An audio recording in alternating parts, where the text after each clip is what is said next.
స్వాగతం. ఈరోజు మనం వేదాల గురించి, వాటి చుట్టూ ఉన్న రకరకాల వాదనల గురించి కొంచెం లోతుగా మాట్లాడుకుందాం. మన దగ్గర వేద ఒక పరిచయ్ ఆర్ వివిధ్ మత్ అనే ఒక విశ్లేషణ ఉంది. దాని ఆధారంగా చూద్దాం అసలు వేదాలంటే ఏంటి. ఒకే విషయంపై ఇన్ని భిన్నాభిప్రాయాలు, కొన్నిసార్లు పూర్తి వ్యతిరేకంగా కూడా ఎందుకని? ఇది నిజంగా చాలా ఆసక్తికరమైన ప్రయాణం. అంటే చరిత్ర, వ్యాఖ్యానం అన్నీ కలిసిన ప్రయాణం లాంటిది. మన దగ్గరున్న ఈ విశ్లేషణ ఏం చెప్తోందంటే, అత్యంత పాత గ్రంథాలుగా మనం వేదాలను చూస్తాం గదా. అవును. వాటిని తరతరాలుగా ఎలా అర్థం చేసుకుంటూ వచ్చారు, రకరకాలుగా. కొందరేమో ఇవి చారిత్రక పత్రాలు అన్నారు. ఓ. అదే హిందూ సంప్రదాయంలోనే మరికొందరేమో కాదు, ఇవి దేవుడి మాటలు, దైవవాక్కు అని నమ్మారు. అంటే కొంతమంది ప్రకారం ఇవి వేర్వేరు కాలాల్లో ఋషులు రాసినవి. అందులో ఇంద్రుడు, వరుణుడు లాంటి దేవతల స్తుతులు, రాజుల కథలు, ఋషుల విషయాలు. అవును, అవన్నీ. అథర్వణ వేదంలో అయితే మంత్రాలు, తంత్రాలు, శకునాలు ఇలాంటివి కూడా ఉన్నాయన్నారు.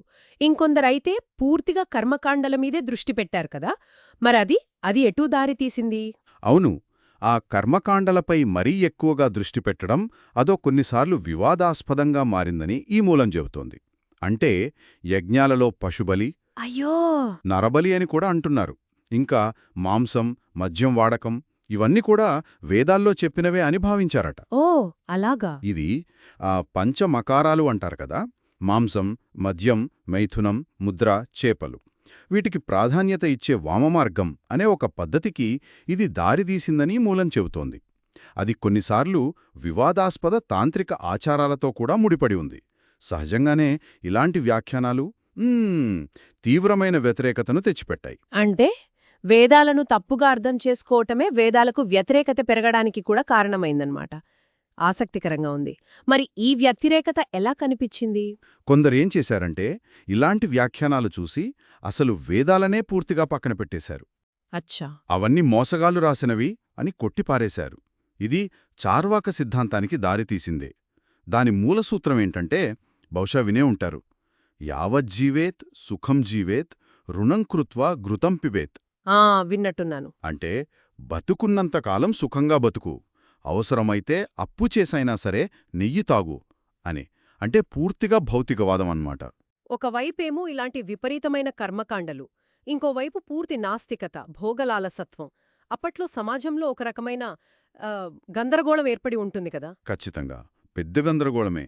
ఈ మూలం ప్రకారం సరిగ్గా అలాంటి సంక్లిష్ట పరిస్థితుల్లోనే బుద్ధుడు, మహావీరుడు లాంటి సంస్కర్తలొచ్చారు.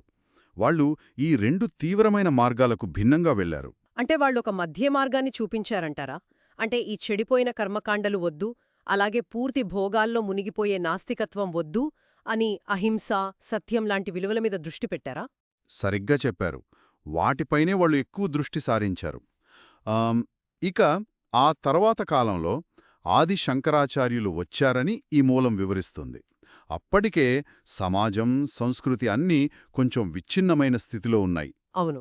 దాన్ని మళ్లీ వేద విజ్ఞానం ఆధారంగా ఒకటిగా చెయ్యాలనే లక్ష్యంతో ఆయన దేశమంతా తిరిగి 4 మఠాలు స్థాపించారు. అయితే ఇక్కడ ఈ విశ్లేషణలో ఒక ఆశ్చర్యకరమైన విషయం చెప్పారు.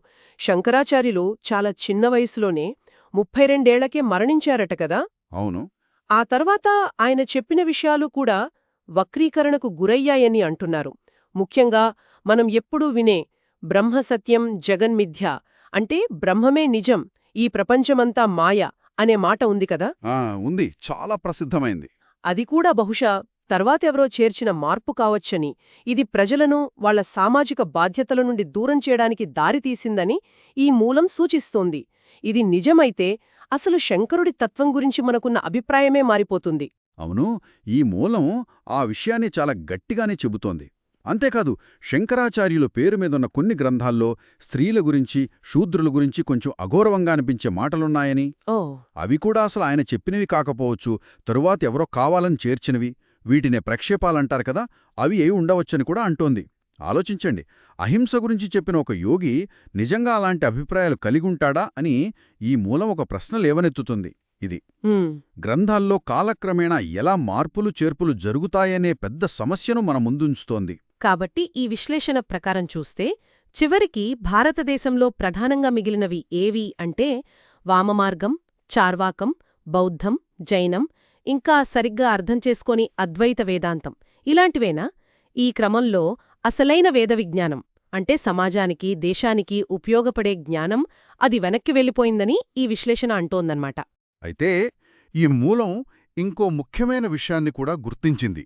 అదేమిటంటే వేదాలసల అర్థంపై గందరగోళమున్నా లేదా ఆ జ్ఞానం కొరబడినా కూడా వేదాలను కేవలం కంఠస్థం చేసిన వాళ్ళు ఉంటారు కదా వేదపాఠకులు. అవును, ఉంటారు. వాళ్ళు ఇంకా కర్మకాండలు చేసేవాళ్ళు. వాళ్ళు కనీసం ఆ గ్రంథాలు నాశనం అవ్వకుండా కాపాడారని ప్రశంసిస్తోంది. వ్యాఖ్యానాలు ఎలా ఉన్నా మూల గ్రంథాలను భద్రపరచడం కూడా చాలా ముఖ్యం కదా. నిజమే. వ్యాఖ్యానాలు, వక్రీకరణలు, వాటికి ప్రతిచర్యలు, మళ్ళీ పరిరక్షణ ప్రయత్నాలు, అబ్బో, ఇదొక చాలా సంక్లిష్టమైన చరిత్రలా ఉంది. ఖచ్చితంగా. ఇదంతా చూశాక మనకొక ప్రశ్న వస్తుంది. పురాతన గ్రంథాల వ్యాఖ్యానాలు అవి శతాబ్దాలుగా సమాజాలను ఎలా ప్రభావితం చేస్తాయి? అసలు రాసినవాళ్ల ఉద్దేశాలేంటి? తర్వాత చేర్చినవి ఏంటి?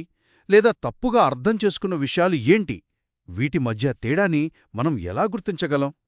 ఇది చరిత్రను అర్థం చేసుకోవడంలో ఎప్పటికీ మన ముందుండే ఒక సవాల్లాంటిది.